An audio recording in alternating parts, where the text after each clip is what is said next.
An interesting question popped up on Facebook recently. Are we all doomed? The premise is that the Democratic Party isn't doing enough to protect our nation, leaving us all vulnerable. Here's how the question was phrased. Is the Democratic Party actually going to take a long, hard look at themselves, ask some difficult questions, and be willing to hear some difficult answers? Or are we all doomed?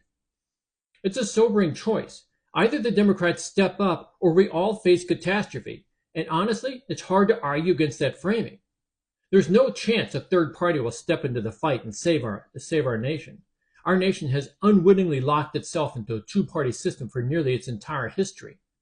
Over the years, third-party movements have risen only to be crushed by the two dominant parties working to preserve their control.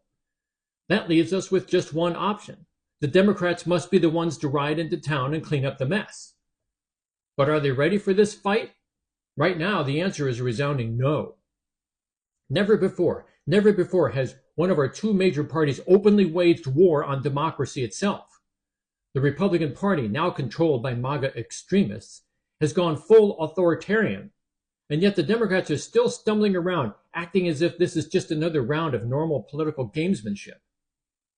Well, the luxury of playing political gamesmanship is long gone. If democracy is to survive, the Democratic Party has no choice but to do what the Facebook commenter suggested. Ask the hard questions, listen to the hard answers, and, I would add, purge the weak links. That means saying goodbye to the feckless establishment figures like Chuck Schumer and his gang of habitual cave-ins who just last week folded during the funding vote out of fear of what Trump and his minions might do next. Look, when you have courage, you make decisions based on a bold sense of what is right, not on the fear of what your opponent might do next. To date, the Democrats in Congress have failed miserably. They're stepping into a boxing ring intending to play chess, and they're too dense to figure out why they're getting clobbered. So, is it any surprise that CNN senior data analyst Harry Enton this morning sounded the alarm on a variety of polls showing the Democratic Party's approval ratings falling to record lows? Look, America has two problems. A party that fights to destroy democracy and a party that won't fight to protect it. Right now, the party fighting democracy is winning. And many folks, when evaluating their feelings toward the Democratic Party, are throwing up their arms in a sense of doom. So here's the brutal truth. Democrats don't just need leaders who listen. They need warriors. People with conviction, spines of steel, and the guts to weather the storm. No more of this cowardly move to the center nonsense, which turns them into nothing more than Republican light. Moving to the center is a defensive move. If you watched Lucas Kunce run against Josh Hawley in Missouri's last senatorial election, you would have seen Kunce running toward the center throughout his campaign. The result? He was defeated. He was defeated with extreme prejudice. The lesson? Playing defense never wins. Never, ever.